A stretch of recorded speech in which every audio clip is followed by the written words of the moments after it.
주일 예배에 참석하신 귀한 성도님들을 이 시간 주님의 이름으로 축복하고 환영합니다.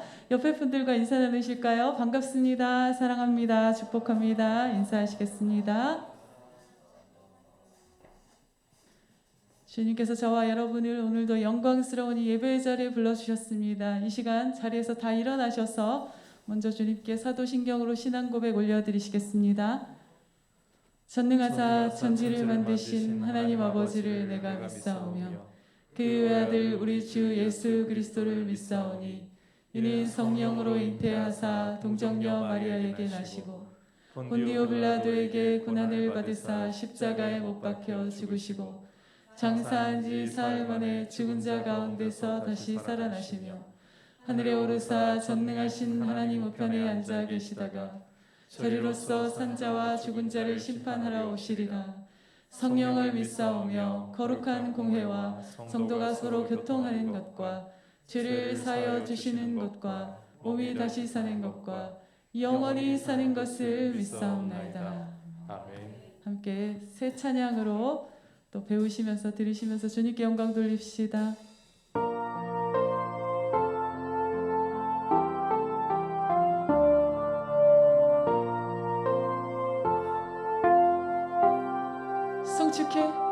송축해 내 영혼 내 영혼아 거룩하신 이름 이전에 없었던 노래로 나 주님을 경배해.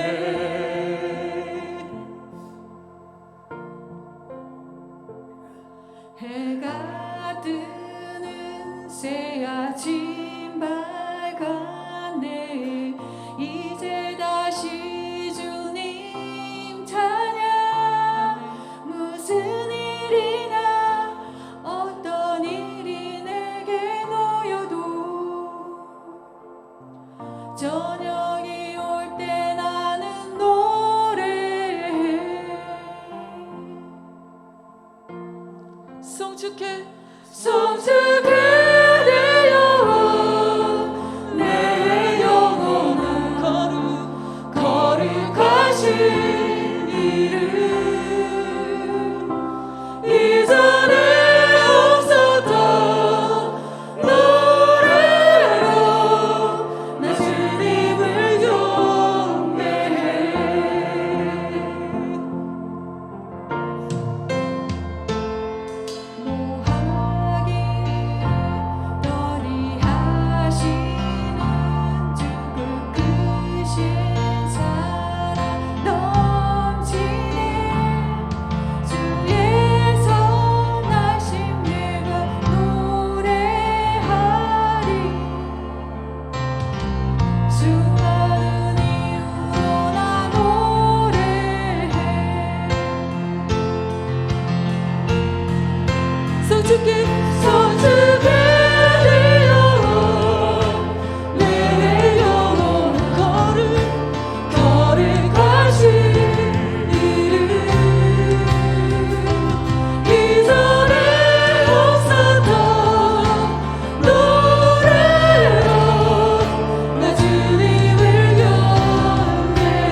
그 사랑 놀라와 예수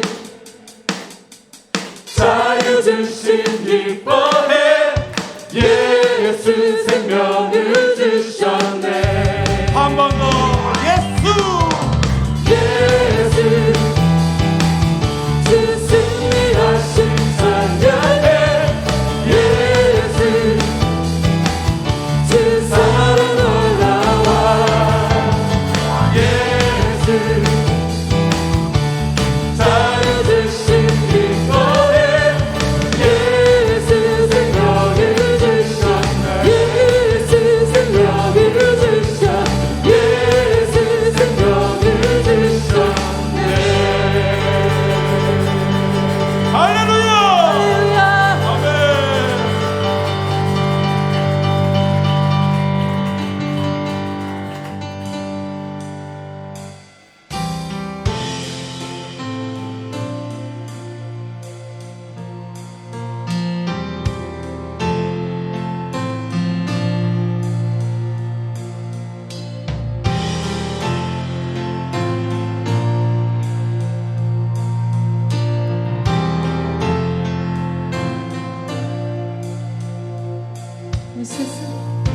온 세상 창조하신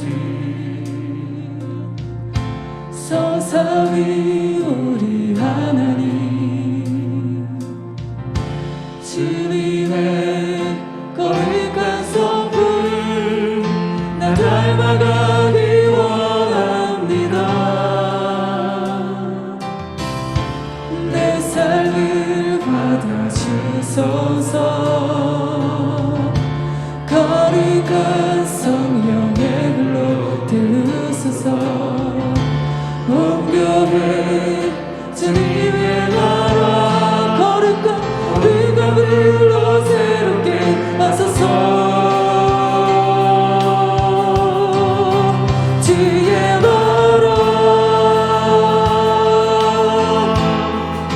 주의 영광 주의 통치가 이 땅 위에 영원히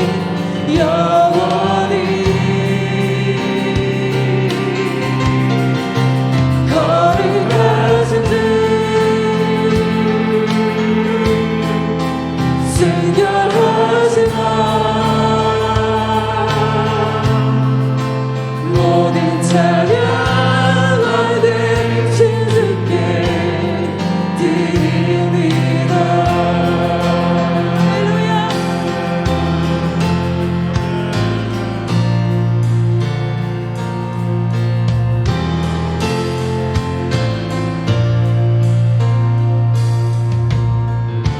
온 세상 창조하신 성삼위 우리 하나님 주님의 거룩한 성품 나 닮아가기 원합니다. 내 삶을 받아주소서. 거룩한 성령의 불로 태우소서. 온 교회 주님의 나라 거룩한 불로 새롭게 하소서. 주의 나라 주의 영광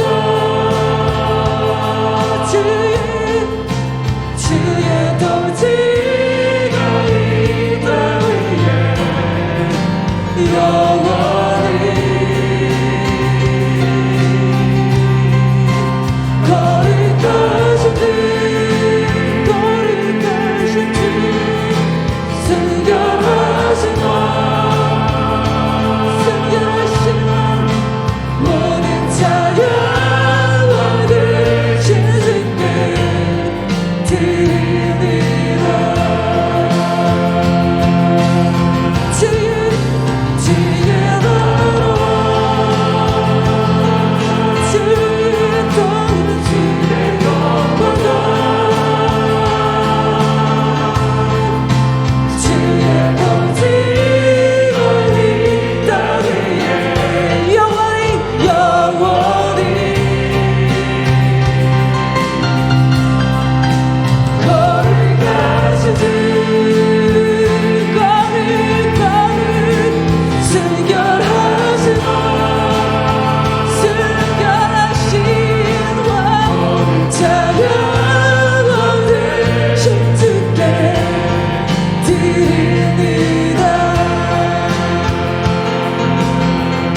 함께하는 이 고요한 시간 주님의 보좌 앞에 내 마음을 쏟네 모든 것 아시는 주님께 감출 것 없네 내 마음과 정성 다해 주 알아나이다 주님과 함께하는 이 고요한 시간 주님의 보좌 앞에 내 마음을 쏟네 모든 것 아시는 주님께 감출 것 없네 내 맘과 정성 다해 주 바라나이다 온 마음 다해 사랑합니다 온 마음 다해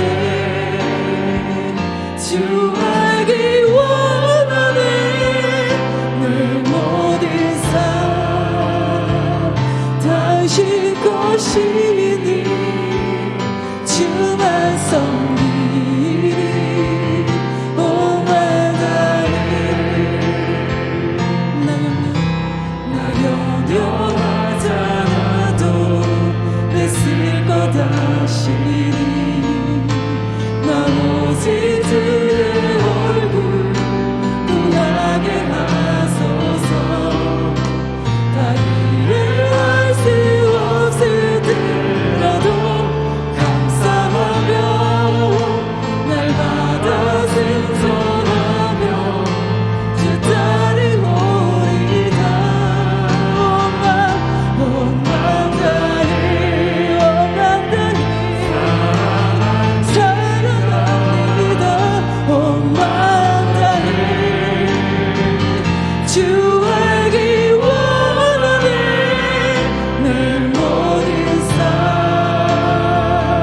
당신 것이니 주만 섬기리 온 마음 다해 온 마음 다해 온 마음 다해 사랑합니다 온 마음 다해 주 알기 원하네 내 모든 삶 당신 것이니 주만 섬기리 온 마음 다해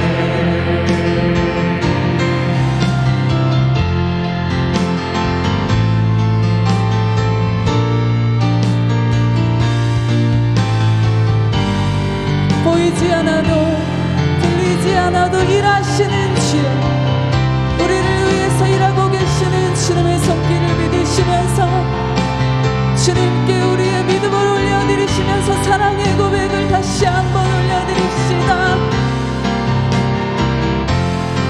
온 마음 다해 온 마음 다해 사랑합니다 온 마음 다해 주 알기 원하네 내 모든 삶 우리의 삶이 주님의 것임을 고백합니다 주만 섬기리 온 마음 다해 주만 섬기리 온 마음 다해 주만 섬기리 온 마음 다해 할렐루야 믿음이 없이는 주를 기쁘시게 하지 못하나니 주님 우리에게 믿음을 주셔서 주님을 기쁘시게 하옵소서 보이지 않아도 일하고 계시는 주님의 전능하신 손길 그 주님의 완전한 사랑을 신뢰합니다 다시 한번 주님을 신뢰하시면서 감사의 박수 올려드리십시오 온 교회를 위해서 또 이 나라 온 교회를 위해서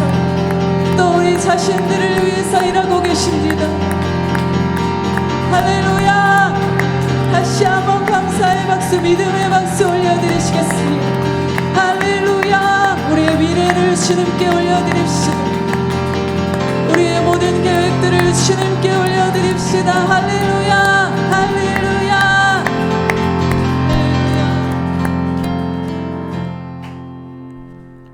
하나님 아버지, 이 시간 우리가 이곳에 임재하셔서 우리의 예배를 받으시기를 기뻐하시고 우리를 통하여 주님의 이름이 높임을 받으시기를 원하심을 인하여 감사를 드립니다. 우리의 마음을 주님의 보혈로 적셔주시고 이 시간 우리 안에 어떠한 것도 의지하지 말고 우리 안에 자랑도, 우리 안에 부끄러움도, 우리 안에 성공도, 우리 안에 실패도 다 주님의 십자가 앞에 내려놓고 오직 우리의 의로움은 예수 그리스도밖에 없습니다. 그리스도의 보혈로 이 시간 아버지 앞에 와사오니 우리 마음을 정결하게 하시고 성령으로 이 예배 가운데 기름 부어주시며 우리를 다스려 주셔서 주님을 만나는 시간이 될 수 있도록, 주님의 말씀을 깨닫고 주님의 음성을 들을 수 있도록 이 예배 가운데 우리의 삶을 주님 앞에 결단하며 주님의 이름만 높이는 시간 될 수 있도록 인도하여 주시옵소서. 같이 합심해서 기도하신 후에 이윤호 집사님 대표로 기도하시겠습니다. 하나님 아버지, 감사를 드립니다. 우리를 이 예배의 자리로 불러주신 아버지께 감사와 찬양과 존귀와 영광을 드립니다. 하나님 아버지, 우리를 이렇게 아버지의 거룩하신 임재 가운데로 불러주시고 주님의 이름으로 함께 거룩한 공동체가 예배하게 하심을 감사합니다. 아버지, 우리의 각자의 삶이 다르고 모양이 다르지만 이 시간 주님의 보혈 아래 우리가 모여 사오니 주님의 그 피로 우리의 마음을 적셔주시고 우리 안에 어떠한 자랑과 어떠한 우리 안에 부끄러움도, 우리 안에 있는 모든 부분들을 다 주님의 십자가 앞에 내려놓고 오직 주님의 보혈로만 우리의 마음을 정결하게 하시며 이 시간 주님 한 분만을 전심으로 사모하게 하여 주시옵소서. 주님밖에 우리가 사모하고 의지할 리 없음을 고백합니다. 이 시간 주의 성령께서 말씀을 열어주시기를 간구하고 우리 마음을 밝혀주시기를 간구합니다. 주님의 얼굴만을 전심으로 구하는, 주님만을 구하는 모습이 되게 하여 주시옵소서. 주님 인도하여 주시옵소서. 우리 예배를 받아 주시옵소서.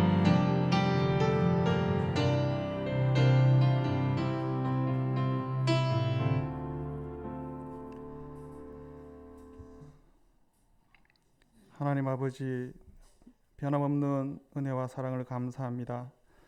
이 시간 우리 예배 가운데 주의 성령으로 충만케 하셔서 주의 임재 가운데 주님을 사모하고 주님을 향해 우리의 사랑을 올려드리는 귀한 예배가 되기를 소망합니다.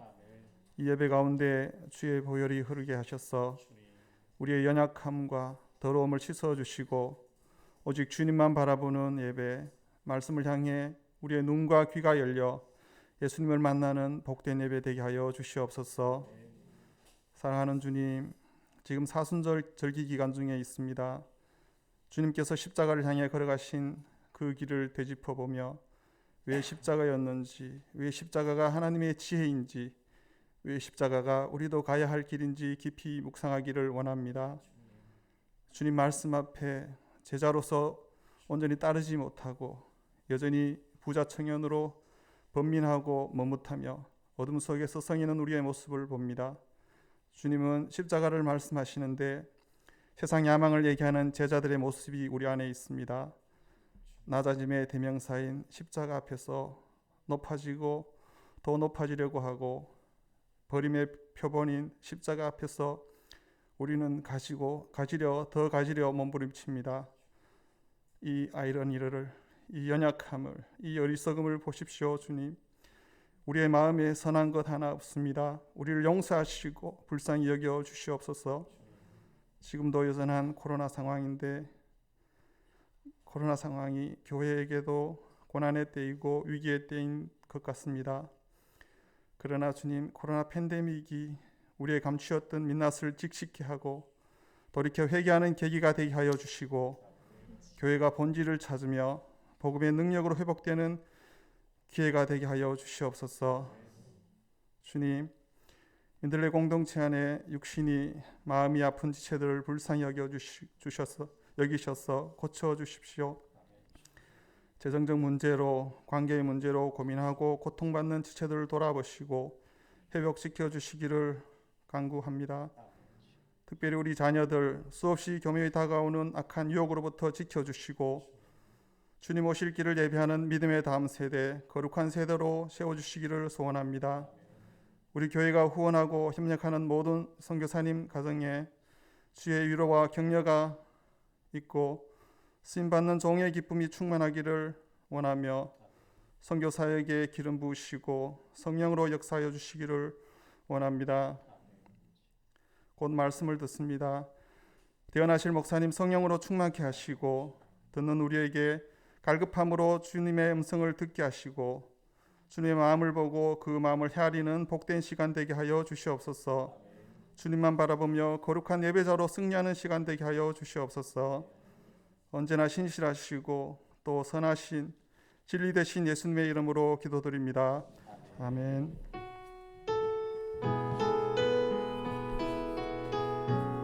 좋으신 하나님, 좋으신 하나님, 좋으신 하나님, 참 좋으신 나의 하나님. 우리의 기도를 응답해 주시는 우리의 기도를 응답해 주시는 참 좋으신 나의 하나님.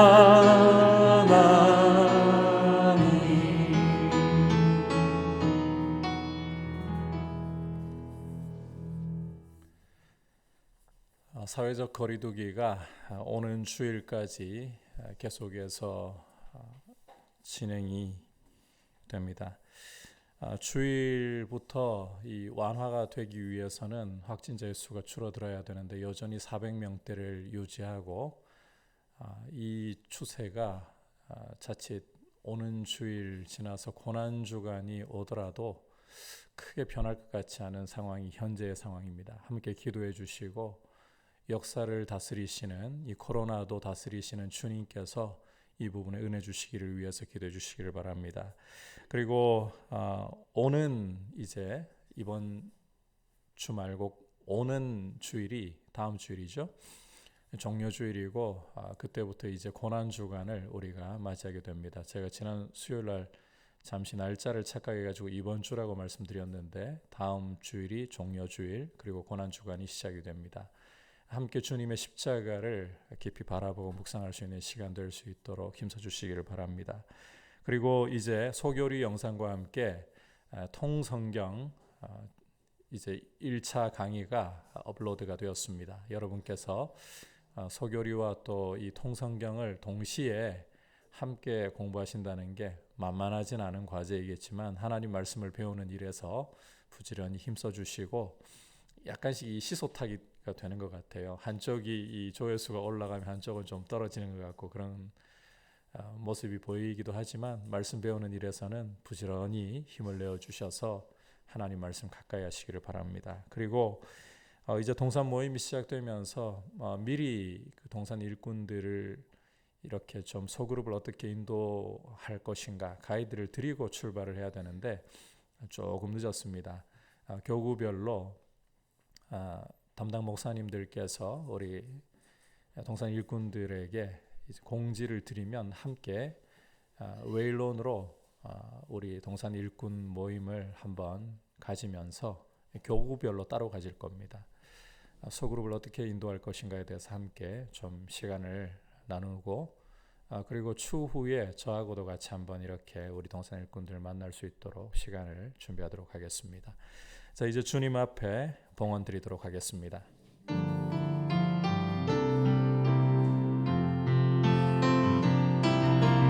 나의 생명을 드리니 주 영광 위하여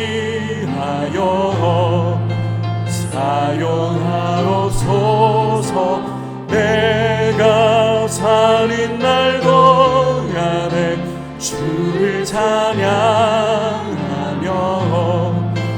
기쁨의 제물 되리. 나를 받아주소서.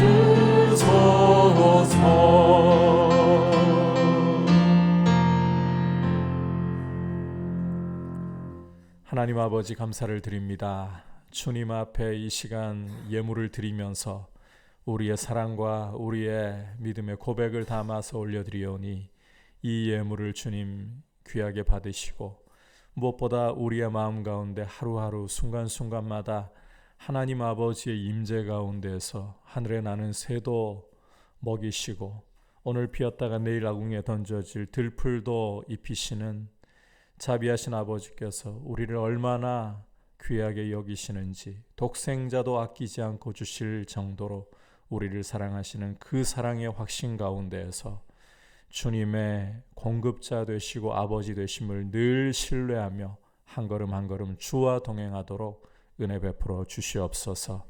그리고 어려운 시기 가운데서도 주님께서 일용할 것으로 부족함 없도록 각 가정마다 우리 성도님들마다 채워주셔서 하나님 아버지의 은혜를 늘 감사하고 늘 찬송하는 모습으로 믿음 가운데 굳게 서게 하여 주시옵소서.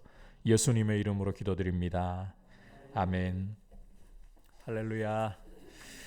오늘은 로마서 3장 19절에서부터 31절까지 말씀, 다소 길더라도 함께 교독하겠습니다. 로마서 3장 19절에서 31절까지입니다. 우리가 알거니와 무릇 율법이 말하는 바는 율법 아래에 있는 자들에게 말하는 것이니 이는 모든 입을 막고 온 세상으로 하나님의 심판 아래에 있게 하려 함이라.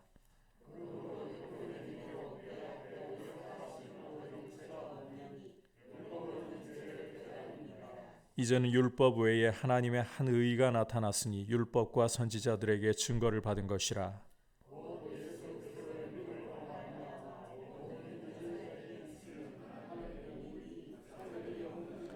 모든 사람이 죄를 범하였음에 하나님의 영광에 이르지 못하더니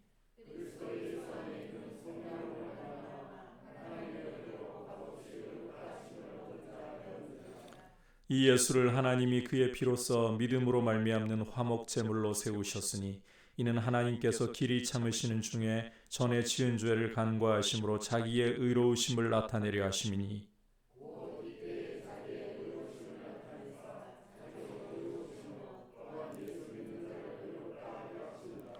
그런즉 자랑할 때가 어디냐? 있을 수가 없느니라. 무슨 법으로냐? 행위로냐? 아니라 오직 믿음의 법으로니라.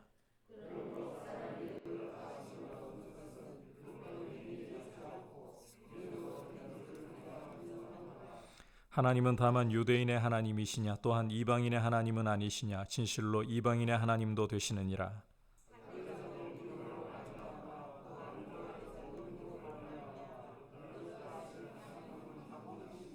다같이 그런즉 우리가 믿음으로 말미암아 율법을 파기하느냐? 그럴 수 없느니라.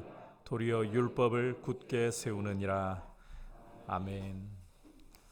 옆에 분들과 한번 인사 나눌까요? 사랑하고 축복합니다. 성령 충만하십시오. 오늘부터 시작해서 3주간은 에베소서 강해를 잠시 멈추고 이 고난 주간을 저희가 준비하고 부활주일을 맞이할 때까지 이 십자가를 가까이서 바라볼 수 있도록 말씀을 함께 좀 나누려고 합니다. 사람은 나이가 들어갈수록 고향에 대한 향수가 점점 커져가는 것 같습니다. 그러나 실제로 고향에 가보면 세월과 함께 너무나 많이 달라져 버리고 변해버린 고향의 모습을 보면서 종종 실망하게 되는 경우도 적지 않은 것 같습니다. 사람들이 그리워하는 것은 이제는 변해버린, 세월과 함께 변해버린 고향이 아니라 추억 속에 남아있는 어릴 적에 친구들과 함께 뛰놀면서 아주 소중하게 간직하고 있는 마음속의 고향이죠.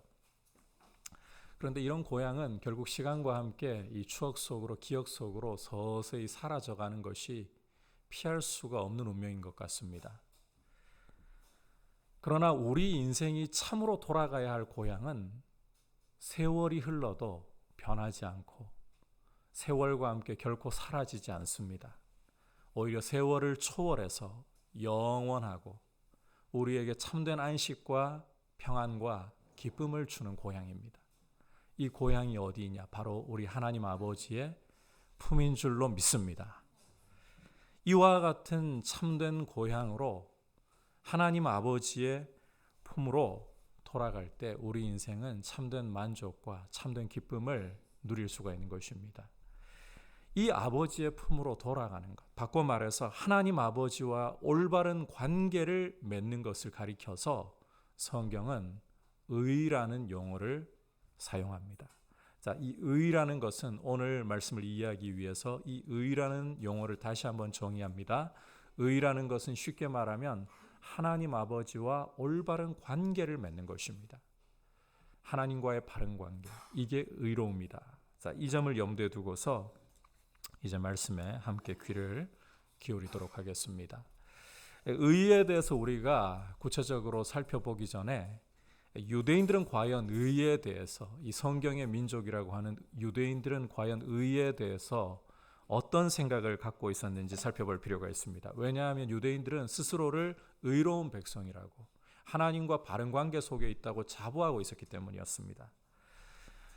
자, 이 유대인들이 생각하고 있는 의는 율법과 굉장히 긴밀한 관계를 맺고 있습니다. 유대인들은 거룩한 율법을 가지고 있고 이 율법을 지킴으로써 의를 얻는다, 하나님과 바른 관계를 맺는다라고 생각을 하고 있었던 것입니다. 자, 그런데 여러분, 이것은 완전히 착각에 불과한 것입니다. 율법으로는 사람이 절대로 의롭게 될 수가 없습니다. 유대인들은 이 율법이라는 것의 용도를 잘못 알고 있었던 겁니다. 디모데전서 1장 9절과 10절을 참고해서 보면 율법은 옳은 사람을 위해, 의로운 사람을 위해 세운 것이 아닙니다. 이것은 오히려 불법하고 복종하지 않는 사람, 경건하지 않은 사람, 죄인들, 거룩하지 않은 자들을 위해 세워진 것입니다. 예를 들어 가지고 교통 질서를 사람들이 모두 다 한 사람도 빠짐없이 잘 지킨다. 교통 법규가 필요할까요? 필요 없어요. 신호등을 건너도 절대 사고가 나지 않을 만큼 서로 양보할 줄 알고 존중할 줄 안다. 그러면 교통 신호 자체도 필요가 없는 거예요. 그런데 이 횡단보도를 건너다 보면 갑자기 확 달려드는 차가 있고, 차가 달리고 있는데 이 좌우도 살피지 않고 그냥 무차별로 들어오는 보행자도 있고, 이러면서 사고가 나고 문제가 생기니까 법규가 만들어지는 거잖아요. 마찬가지로 우리 인생에게 아무런 문제가 없고 죄가 없다, 그러면 율법 자체가 필요가 없는 것입니다. 따라서 율법이 있다는 것이 무엇을 보여주느냐? 우리 인생은 죄인들이고 율법으로 제재하지 않으면 우리 인생은 죄 가운데에서 그야말로 미쳐서 날뛰어버릴 수 있다. 이 사실을 율법의 존재 자체가 보여주고 있는 것입니다. 이 점을 염두에 두고서 오늘 말씀 19절 20절 함께 다시 살펴보도록 하겠습니다. 같이 읽겠습니다. 시작. 우리가 알거니와 무릇 율법이 말하는 바는 율법 아래에 있는 자들에게 말하는 것이니 이는 모든 입을 막고 온 세상으로 하나님의 심판 아래에 있게 하려 함이라. 그러므로 율법의 행위로 그의 앞에 의롭다 하심을 얻을 육체가 없나니 율법으로는 죄를 깨달음이니라. 자, 함께 읽은 말씀에서 사도 바울은 율법의 용도를 이렇게 모든 입을 막아버리고 온 세상으로 하나님의 심판 아래 있게 하려 함이라 라고 설명을 하고 있습니다. 다시 말해서 죄를 깨닫게 하고 하나님의 심판을 죄인은 피할 수 없다, 이 사실을 보여주는 것이 바로 율법의 용도라는 것입니다. 강조하건대 율법은 지켜서 사람을 의롭게 만들어 주도록 하나님이 베풀어 주신 게 아닙니다. 왜냐하면 앞서 말씀드린 것처럼 율법을 받았다는 이 자체가 우리 인생은 죄인이다. 이걸 증명하고 있기 때문에.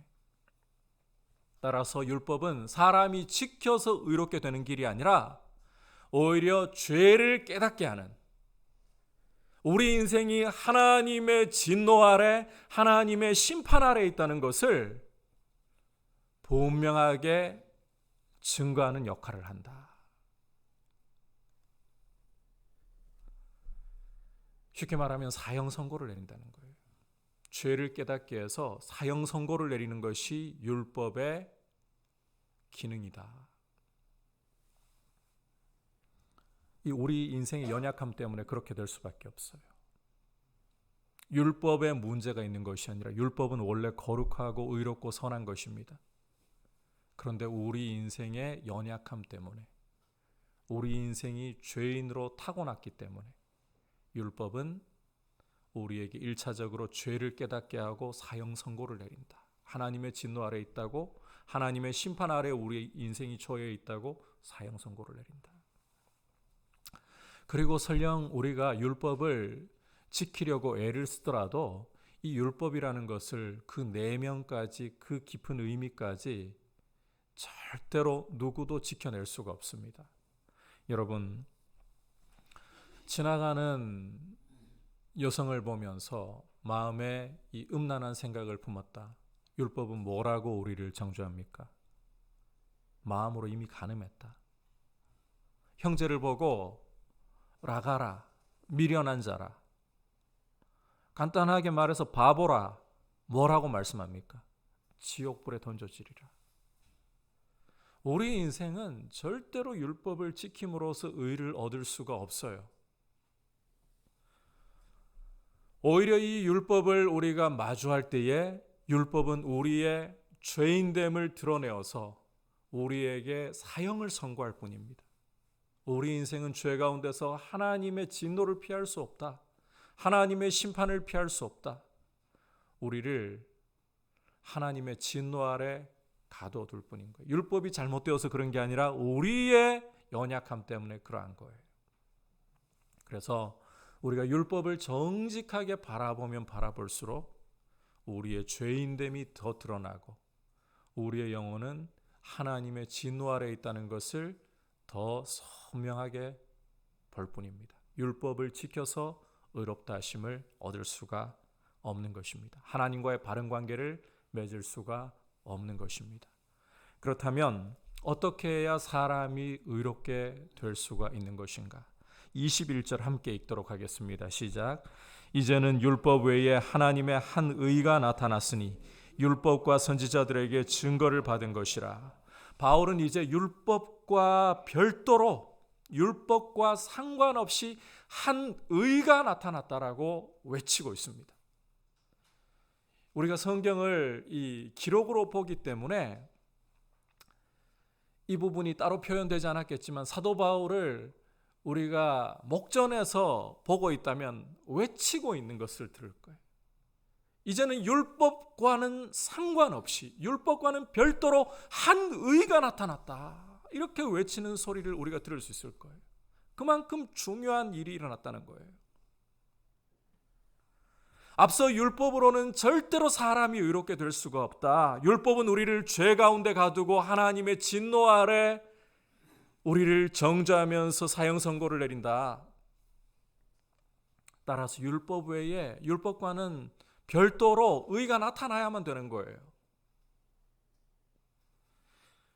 그런데 이 길이 한 의가 나타났다는 거예요. 하나님과 바른 관계를 맺을 수 있는 길이 나타났다는 거예요. 그리고 이 의, 하나님과 이 바른 관계를 맺을 수 있는 이 길은 하나님의 의, 다시 말해서 하나님이 나타내어 주신 길이라는 겁니다. 하나님께서 직접 우리 인생을 위해서 하나님과 바른 관계를 맺을 수 있는, 의롭게 될 수 있는 길을 우리에게 제시를 해주셨다는 거예요. 이것은 율법을 지켜서 이루는 것이 아니라 하나님이 우리에게 그냥 주시는 거예요. 자, 그렇다면 이 의를 어떻게 우리의 것으로 얻을 수 있을 것인가? 22절에서 이렇게 말씀합니다. 같이 보겠습니다. 곧 예수 그리스도를 믿음으로 말미암아 모든 믿는 자에게 미치는 하나님의 의인이 차별이 없느니라. 자, 이 의를 얻는 방법, 하나님과 바른 관계를 맺는 방법은 뭐라고 말씀합니까? 바로 예수 그리스도를 믿음으로 말미암아. 예수 그리스도를 믿음으로 말미암아. 다른 길이 아니에요. 오직 예수 그리스도를 믿음으로 말미암아 하나님과 올바른 관계를 맺게 되고 사람이 의롭게 되는 것입니다.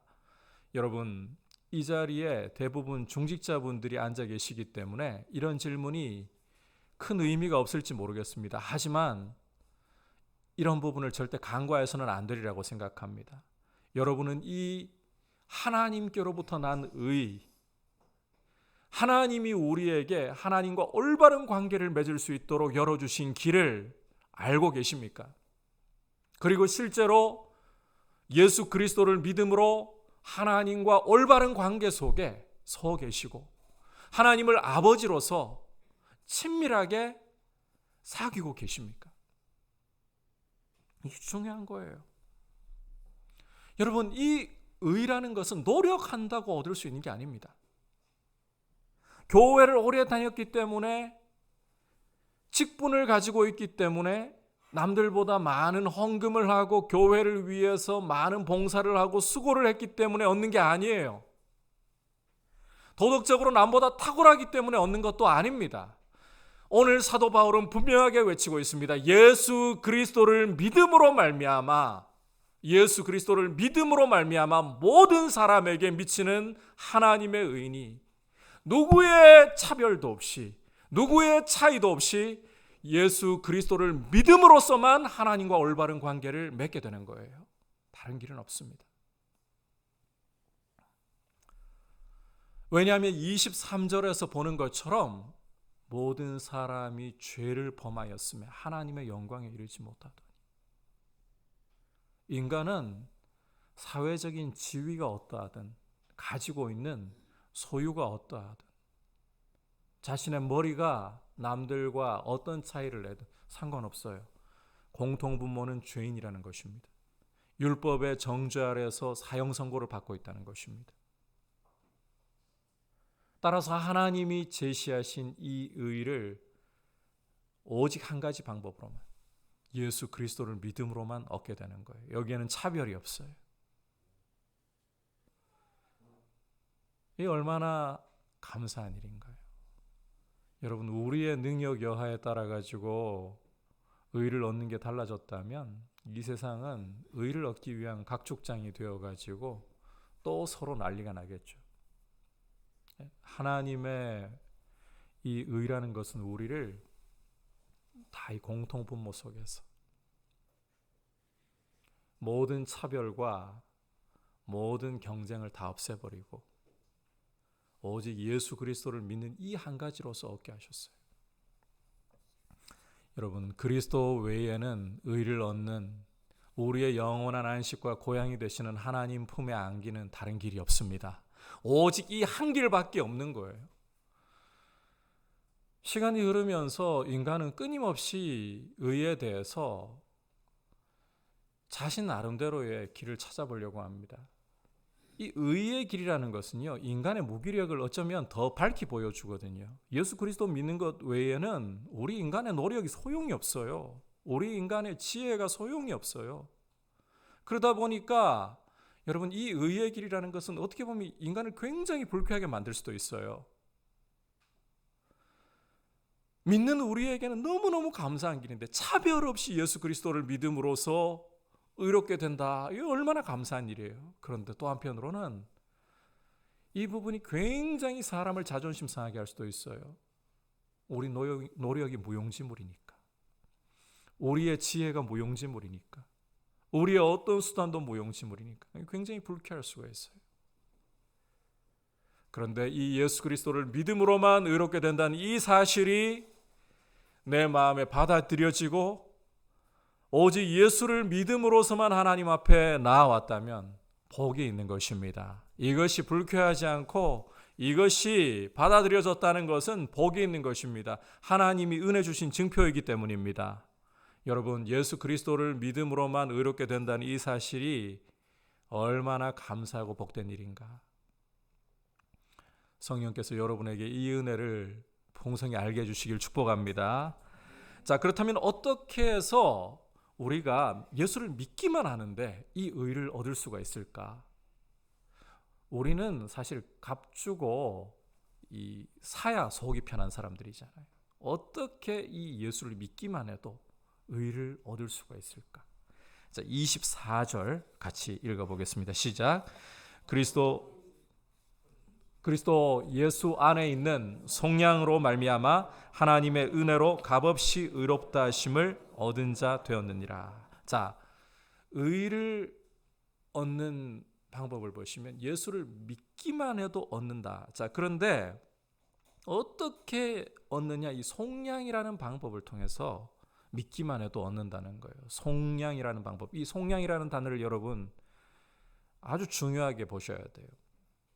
이 속량이라는 단어는 원래 노예 시장에서 사용되던 용어인데 헬라어 원어를 보면 이런 뜻입니다. 값을 주고 사서 풀어준다, 자유를 준다, 이런 뜻이에요. 속량이라는 것은 값을 주고 사서 풀어준다, 자유를 준다. 인생에 대한 진단은 우리가 23절에서 보듯이 모두가 죄를 범하여서 하나님의 영광에 이르지 못한 상태입니다. 그리고 죄에 대한 대가는 로마서 6장 23절에서 보여주는데 사망이에요. 따라서 우리 인생은 원래 죄 때문에 이 죽음이라는 대가를 지불하지 않을 수가 없다는 거예요. 그런데 이 대가를, 이 사망이라는 대가를 예수님이 대신 지불해 주셨다는 것입니다. 우리를 사랑하셔서 예수님이 죽음이라는 값을 우리 대신에 지불해 주셨다는 거예요. 이처럼 예수님이 값을 대신 지불해 주셨기 때문에 다른 게 필요 없는 거예요. 우리가 값을 지불할 필요가 없는 거예요. 오직 예수를 믿기만 하면 이 의가 우리의 것이 되는 거예요. 이 하나님의 약속입니다. 자, 그렇다면 이제 이 속량이라는 것이 구체적으로 어떻게 이루어졌는가? 이 부분까지 우리가 봐야 돼요. 25절, 26절 함께 읽겠습니다. 시작. 이 예수를 하나님이 그의 피로써 믿음으로 말미암아 화목 제물로 세우셨으니 이는 하나님께서 길이 참으시는 중에 전에 지은 죄를 간과하심으로 자기의 의로우심을 나타내려 하심이니 곧 이때에 자기의 의로우심을 나타내사 자기도 의로우시며 또한 예수를 믿는 자를 의롭다 하려 하심이라. 자, 이 말씀 같이 읽고도 굉장히 복잡하게 느껴지실 겁니다. 이 쏙 들어오진 않을 거예요. 좀 쉽게 이 부분을 여러분들에게 최대한 설명을 드리도록 할게요. 이 말씀의 이해를 돕기 위해서 이 관계가 끼어져 있는 두 사람의 입장에서 좀 이야기를 합니다. 여러분, A라는 사람과 B라는 사람이 이 갈등이 생겨서 관계가 완전히 끼어져 버렸어요. 자, 그러면 이 관계를 회복을 해야 되는데 관계 회복에 있어서 결정적인 역할을 하는 게 뭘까요? 결정적인 역할을 하는 게 피해자의 용서예요. 결정적인 것은 피해자의 용서입니다. 가해자가 용서를 구하는 것, 이것도 한편으로는 중요하고 의미가 있지만 진짜 결정적인 것은 피해자의 용서예요. 만약에 피해를 입은 사람이 이 가해자를 내가 용서해주고 받아주기로 결정하겠다 이러지 않으면 저 원수를 내가 어떻게 받아줘? 절대 받아들일 수 없어. 이러면 아무리 용서를 구해도 관계는 회복이 안 되는 거예요. 그래서 이 관계 회복에 있어서 결정타를 치는 것은 바로 피해자의 용서이다. 자, 이제 하나님과 우리 관계를 한번 생각을 해볼게요. 여러분, 하나님과 우리 사이에서 누가 가해자이고 누가 피해자입니까? 우리가 가해자예요. 하나님이 피해자이신 거예요. 우리가 하나님을 하나님으로 대접하기를 거부하고 우리 인생의 왕이심을 거부하고 아담 안에서 하나님을 밀어내고 우리 스스로 왕이라는 사실을 주장했습니다. 성경은 이게 바로 죄의 핵심이라고 말씀하고 있어요. 하나님을 우리 인생의 왕좌에서 밀어내어버리고 내가 그 자리에 올라와서 내 인생을 내 마음대로 왕노릇하면서 내 멋대로 살아가는 것. 이게 죄의 핵심이잖아요. 하나님이 피해를 입으신 거예요. 따라서 이 관계에서요, 회복의 열쇠를 쥐고 계시는 분은 하나님이신 거예요. 근데 참 하나님은 놀라우신 분입니다. 하나 특덩이에 지나지 않고 당신이 지은 피조물에 지나지 않는 이 인생이 반역을 했다. 그냥 존재 자체를 없애버리셔도 돼요. 그게 뭐 대단하다고. 이런 흙덩이에 지나지 않는 우리 인생을 사랑하시기로 결정하시고 사랑하시는 거예요. 왜 사랑하시느냐고요? 설명이 안 돼요. 왜 우리를 사랑하시는 건지 이해가 불가해요. 그래서 신비라고밖에 할 수가 없어요. 이 피해자이신 하나님께서 우리를 사랑하셔서 우리를 용서하고 우리를 용납하여 심지어 하나님의 자녀로 삼으시기로 작정을 하셨어요.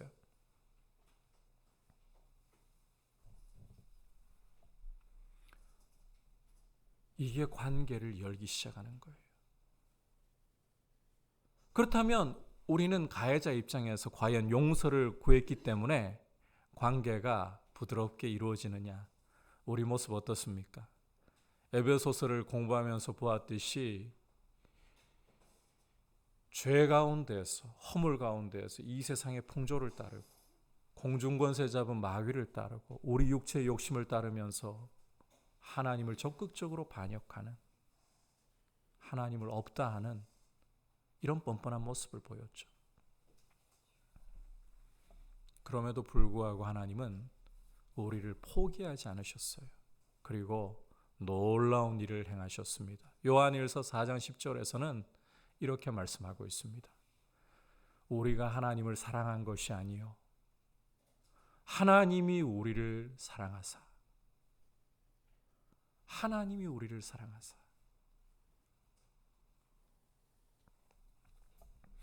하나님이 우리 편에서 이 반역했음에도 불구하고 관계를 바르게 세우시기로 결정하신 거예요. 여기서부터 여러분 의인은 출발하는 거예요. 자, 그런데 문제가 하나 있습니다. 이 관계를 하나님 편에서 풀어가시려고 해도 굉장히 큰 문제가 하나 있어요. 25절, 26절에서 세 차례나 반복되고 있는 표현인데 하나님의 의로우심이라는 표현이에요. 하나님은 죄를 절대로 그냥 용납하시거나 없다라고 덮어버리실 수가 없는 분이에요. 여러분, 하나님이 우리를 너무너무 사랑하셔도 의로우신 분이기 때문에 죄를 그냥 눈 감아 없다라고 넘어가실 수가 없다는 거예요. 하나님의 이 사랑과 하나님의 의로우심을 합쳐서 우리가 쉽게 이야기하자면 거룩이라고 합니다. 이 거룩이라는 것은 사랑과 의로움이 조화를 이루어야만 이루어지는 거예요. 어느 한편이라도 희생이 되어버리면, 훼손되어버리면 거룩은 절대로 성립될 수가 없어요.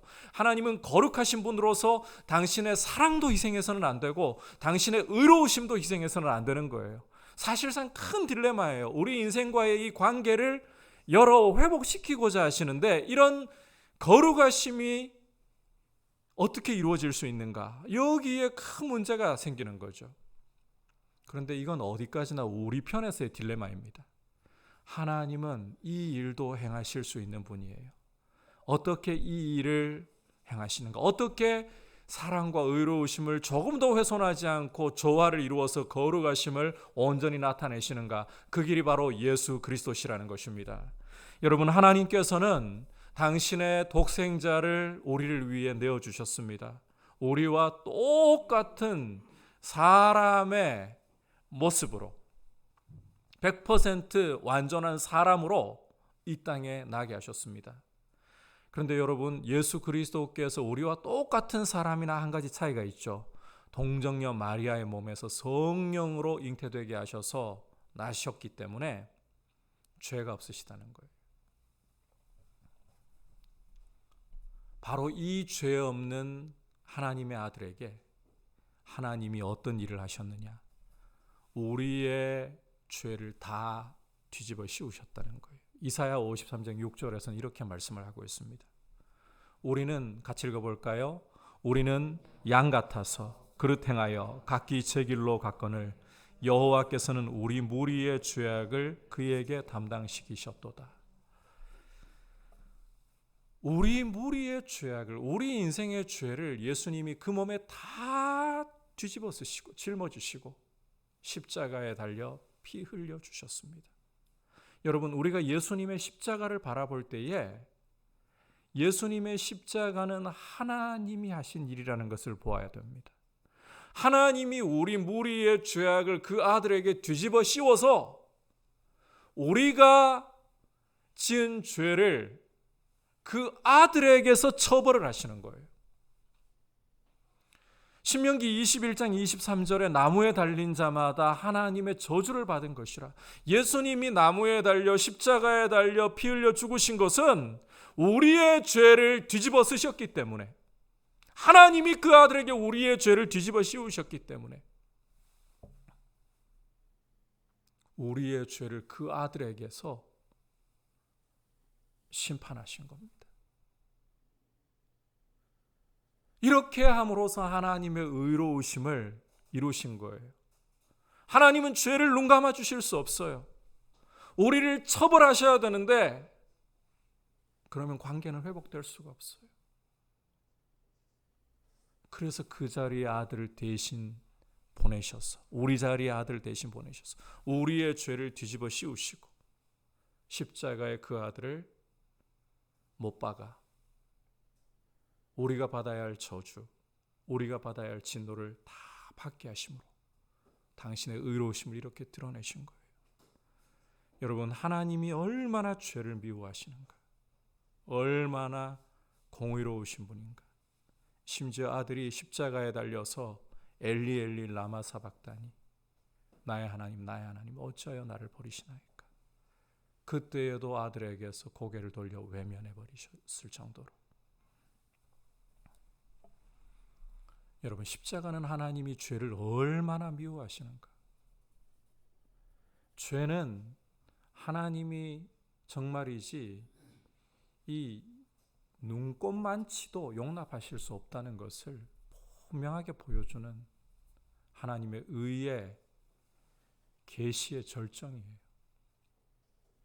동시에 예수 그리스도의 십자가는 하나님의 사랑의 절정이에요. 우리 대신의 아들을 화목제물로 내어놓으실 만큼 하나님은 우리를 사랑하시는 것입니다. 여러분, 우리 인생 살아가면서 하나님의 사랑이 의심스러울 때가 종종 발생하곤 합니다. 하나님이 변하셔서 그런 게 아니에요. 우리는 흔들리고 연약하고 변하는 인생이기 때문에 그래요. 우리의 환경이 우리에게 어렵게 다가오고 우리의 감정이 우리를 어지럽게 하고 혼란스럽게 할 때 우리는 하나님의 사랑을 종종 의심하고 하나님 사랑이 안 느껴진다고 비명을 지르고 하나님께 불평을 늘어놓곤 할 때가 많습니다.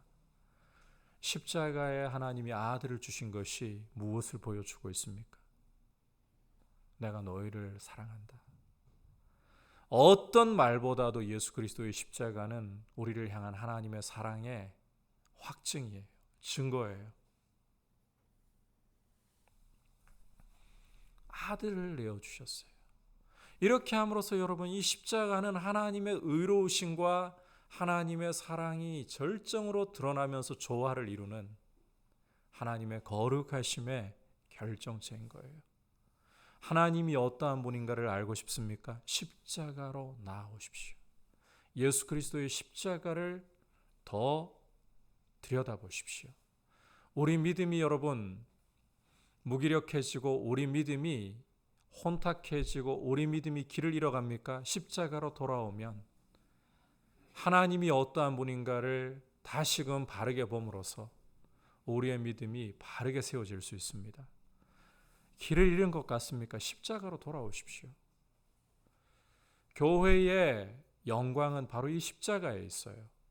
교회의 믿음의 원천은 바로 이 십자가에 있어요. 이 십자가로 오셔야 되는 거예요. 이렇게 아들을 아끼지 않고 내어주셔서 당신의 의로우심을 드러내시고 당신의 사랑을 드러내심으로써 우리 죄값을 지불하게 하신, 다 치르게 하신 이 방식이 바로 속량이라는 것입니다. 여러분, 이 속량에 대해서 이해를 하셨죠?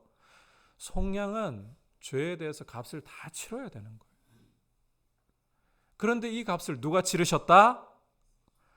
하나님 아버지께서, 피해자이신 하나님 아버지께서 아들을 내어주는 손해를 보시면서까지 치러주셨다.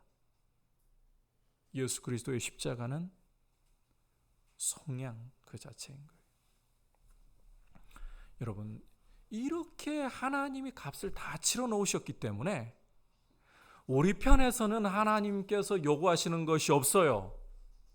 우리가 값을 치러야 치를 수도 없고 치를 것이 없어요. 따라서 하나님께서는 오직 이 예수 그리스도 한 분을 믿음으로써 이 의가 우리의 것이 되게 하시는 거예요. 특별히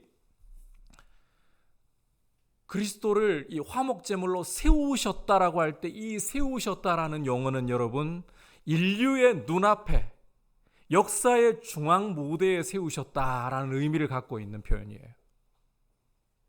만민이 보도록 세우셨다라는 거예요. 우리말에는 번역이 따로 없지만 따라서 이 예수를 믿는 길만이 의가 우리의 것이 되는, 하나님과의 바른 관계가 우리의 것이 되는 길입니다. 여러분, 이제 우리가 고난주간을 앞에 두고 있습니다. 여러분의 노력과 여러분의 어떠한 몸부림을 가지고서 하나님 앞에 잘 보이려고 하지 마십시오. 그것이 하나님께 잘 보이는 길이 아닙니다. 십자가 앞으로 나아가십시오. 그리고 십자가에서 하나님이 우리 대신 값을, 아들을 죽이시면서 아들을 손해보시면서 속량으로 우리에게 값을 치러주시고 우리를 위한 의의 길을 열어놓으신 것을 보십시오. 그리고 그렇게 고백하십시오. 오직 예수 그리스도만으로 의롭다 하심을 얻습니다. 그리스도를 믿음으로만 의롭다 하심을 얻습니다. 내 안에서 어떠한 것도 자랑할 것도 없고 하나님과의 관계를 위해서 내가 해야 할 일이 다른 것이 아무것도 없습니다. 오직 예수를 믿음으로 죄인에서 하나님의 아들로 딸로서 영접함을 받습니다. 이 고백을 하나님 앞에 다시 한번 드릴 수 있기를 축복합니다. 그리고 이 독생자를 주신 하나님의 그 사랑, 그리고 죄를 얼마나 미워하시는가를 다시 한번 보면서 죄에 대해서 이제는 거룩한 자녀로서 미워할 수 있는 마음을 가지고 나를 향한 하나님의 그 사랑을 다시 한번 생각하며 그 사랑에 매일 수 있는 그런 은혜 가운데 서실 수 있기를 축복합니다. 그리고 교회의 길은 오직 하나, 믿음뿐이라는 것을 자랑할 수 있기를 바랍니다. 여러분, 결국 교회의 문제는 믿음의 길에서 벗어나면서 오는 것입니다. 믿음에서 벗어나서 오는 거예요. 오직 하나님이 이루신 하나님의 말씀을 따라 보여주는 그 길에서 벗어나는 데서 교회의 문제가 오는 거예요. 믿음은 하나님이 주신 이 은혜 가운데에서 하나님 하신 일을 자랑하면서 하나님 말씀에 집중하는 거예요. 이 코로나 시대 가운데 하나님은 특별히 우리의 믿음을 돌아보기를 원하고 계십니다. 그리고 성경적인 교회를 이루기를 원하고 계십니다. 여러분, 우리 안에 이 미신이 많이 들어와 있습니다. 교회 안에 미신이 굉장히 많이 들어와 있습니다. 제가 처음 사역 시작했을 때 기억이 나요. 장로님 댁이었어요. 식사를 한번 대접하신다고 이제 전도사 천연병 식사를 대접하신다고 그 주일 마치고 집도 좀 거리가 있고 하니까 저뿐만 아니라 저하고 같이 사역하던 전사님들 다 부르셨어요. 그분 댁에 가가지고 이제 식사하고 잠시 앉아서 교제를 나누는데 장로님 댁이라고 했잖아요. 권사님이 그런 이야기를 하시더라고요. 이 딸들이 둘이가 있었는데 인형을 좋아했어요. 인형이 방 안에 여러 개가 있더라고요. 그러니까 그날 또 전도사들이 와서 그런 말씀을 하신 건지 모르겠습니다만 인형 많이 놔두면 거기 귀신이 깃든다고.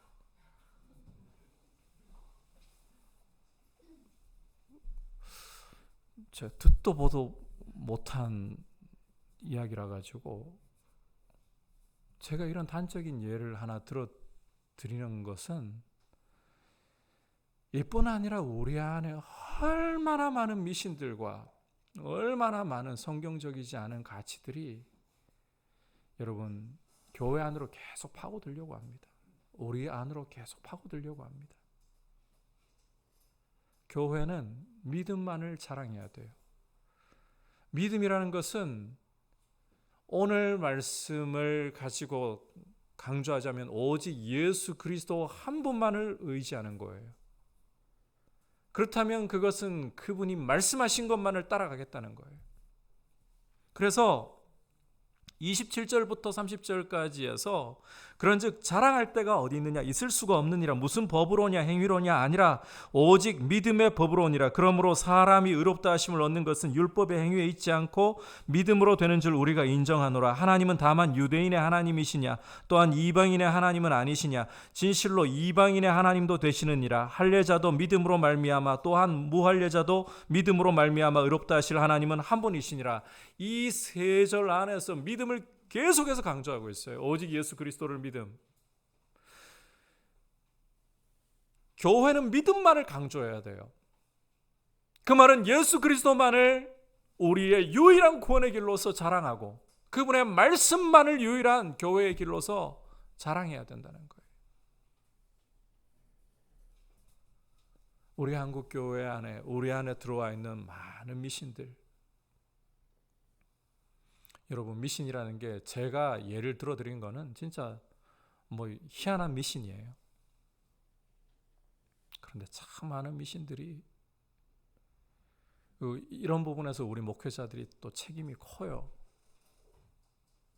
제가 주중에도 그 큐티 말씀이 있어가지고 그 부분을 다뤘습니다만 문화 비유라든지 달란트 비유 이걸 가지고 어떤 목사님들은 결과주의 이야기를 해요. 봐라, 남겼지 않느냐, 그러니까 칭찬받았지 않느냐 이런 이야기를 하는 분도 있어요.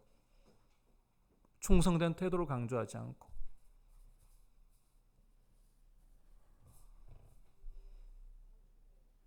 이 교회 안에 들어오는 미신은 결국은 믿음이 아닌 다른 길로 가기 때문에 미신이 자리를 잡아가는 거예요. 여러분 예수 그리스도 그리고 그분의 말씀 외에는 우리가 자랑할 것 없고 오직 예수 그리스도만을 자랑하고 그리스도의 말씀만을 자랑하겠습니다. 그리스도의 말씀대로만 따라가겠습니다. 다시 한번 이 십자가를 가까이 하면서 우리의 결단을 새롭게 하고 이 코로나를 통해서 하나님은 교회가 다시 한번 순결한 믿음 가운데 서기를 바라고 계십니다. 이러한 모습으로 우리의 믿음이 세워질 수 있기를 주님의 이름으로 축복합니다. 여러분 우리가 돌아가야 할 품은 하나님 아버지의 품입니다. 코로나를 거치면서 이 부분이 더 우리에게 의미심장하게 다가왔으면 좋겠습니다. 코로나가 가져온 파장 참 큽니다. 경제적으로도 참 힘들고 나라 경제 전체가 위축되어 있잖아요. 관계도 편하게 할 수 없고 특히 교회는 모이지 못하는 이런 답답함으로 파장이 큽니다. 그런데 이 코로나를 통해서 하나님은 복음의 본질로 돌아오기를 원하고 계십니다. 우리가 돌아가야 할 품은 하나님의 품입니다. 이 사실을 다시 한번 선명하게 생각하기를 원하시는 거예요. 이 하나님의 품에 돌아가는 이게 의로움이라 했잖아요. 이것을 위해 하나님은 당신의 독생자를 우리 대신 십자가에 내어주셔서 십자가에서 그 피를 흘려 우리 죄값을 치르게 하심으로, 이게 속량이라고 하죠. 예수를 믿음으로만 이 의를 얻게 하셨습니다. 이 복음의 핵심을 다시 한번 우리의 가슴에 새기고 예수님만 자랑하고 그분의 말씀의 길로만 걸어가기를 힘쓸 수 있는 교회 되기를 축복합니다. 이제 말씀을 생각하면서 305장 찬양 함께 고백드리도록 하겠습니다.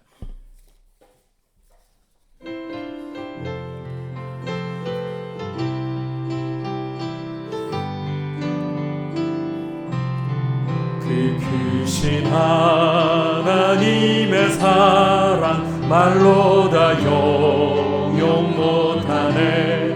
저 높고 높은 별을 넘어 이 낮고 낮은 땅 위에 죄범한 영혼 그 아들 보내사 화목제물 삼으시고 죄 용서하셨네. 하나님 크신 사랑이 증량다 못하네. 영원히 변치 않는 사랑 성도여 찬양하. 하늘을 두루마리 삼고 바다를 먹물 삼아도 한없는 하나님의 사랑 가기로 갈 수 없겠네. 하나님의 크신 사랑 그 어찌 같을까. 저 하늘 높이 쌓아도 채우지 못한 하나님 크신 사랑이 증량다 못하네.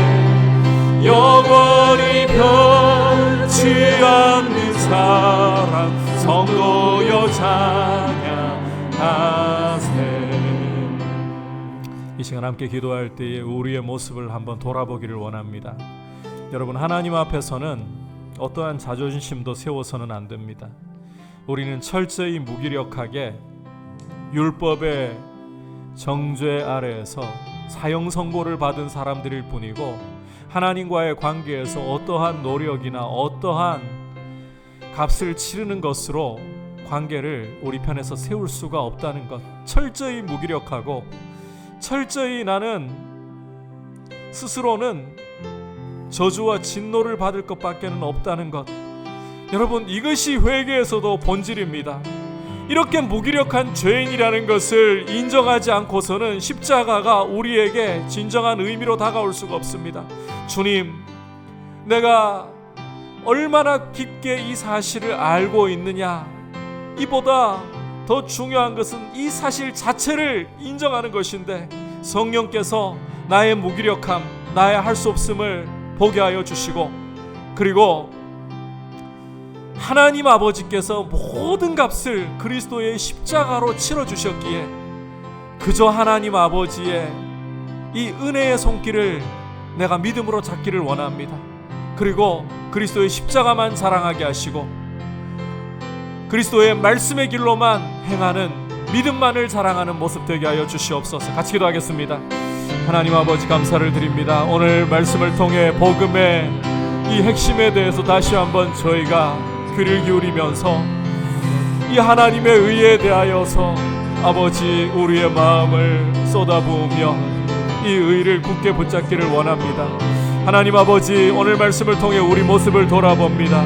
아버지, 우리가 얼마나 깊게 이 사실을 깨닫느냐도 중요할 수 있겠지만, 이보다 더 중요한 사실이 우리가 정말 무기력하고 무능한 죄인이라는 사실을 성령의 빛 가운데에서 보는 것이 아니고 무엇이겠습니까? 주님, 우리 안에 우리 스스로는 하나님과의 관계를 바르게 세울 아무런 힘이 없고 아무런 자격도 없음을 아버지 하나님, 우리가 이 말씀을 통해 다시 한번 새기게 하여 주시고, 하나님 아버지께서 전적으로 우리를 사랑하셔서 십자가로 우리 대신 죄에 대한 값을 치르게 하시고 속량을 이루어 주심으로 오직 예수 그리스도를 믿음으로만 아버지 이 의를 얻게 하셨습니다.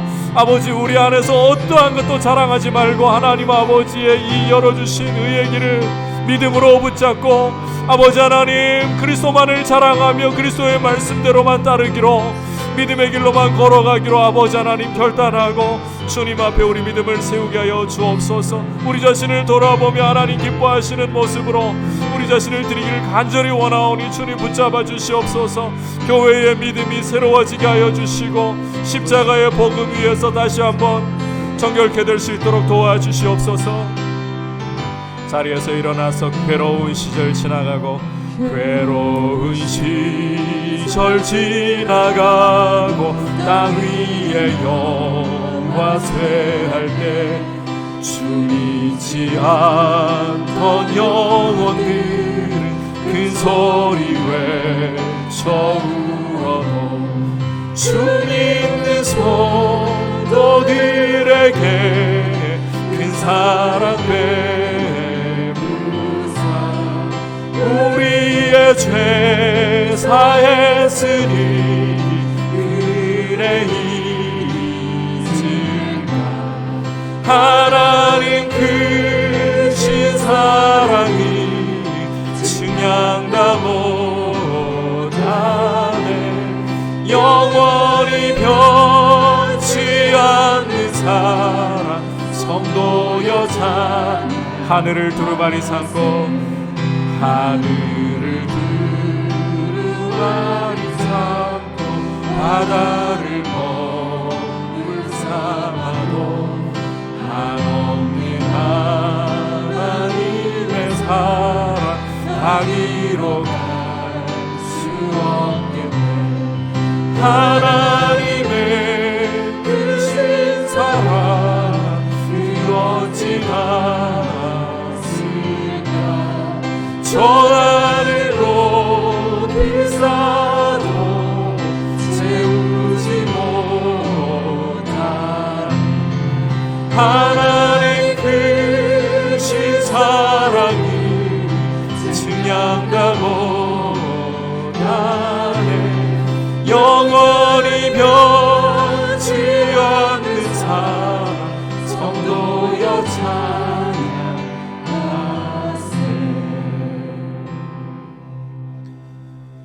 하나님 아버지, 십자가로 다가갈수록 우리 안에 있는 가능성은 다 사라지고 우리는 율법의 거울로 율법의 빛으로 비추어 볼 때 그저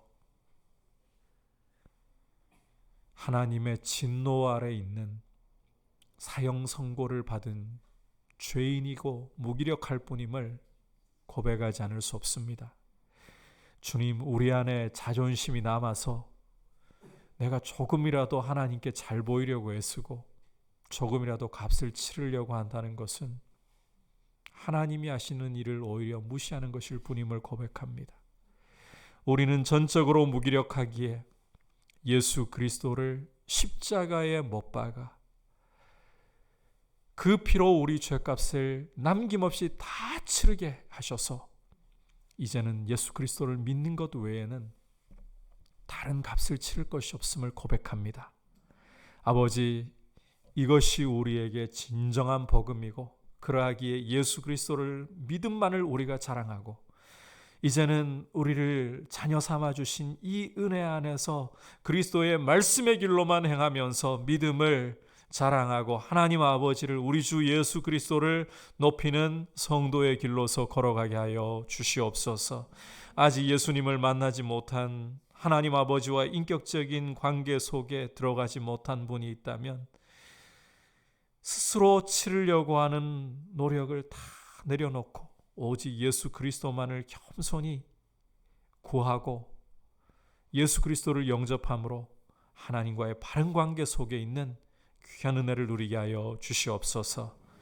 우리 주 예수 그리스도의 크신 은혜와 하나님 아버지의 지극하신 사랑과 성령 하나님의 감화 감동 충만하게 하시는 은혜의 역사가 우리를 위해 독생자를 십자가에 주심으로 값을 다 치러주신 이 하나님의 은혜를 따라 예수 그리스도를 믿음으로만 오직 그 말씀의 길로만 걸어가기를 힘쓰고 자랑하는 모든 주의 백성들 되기를 결단하는 한 분 한 분 위에 열방을 섬기시는 선교사님들 위해 이제부터 영원토록 함께 계시기를 간절히 축원하옵나이다.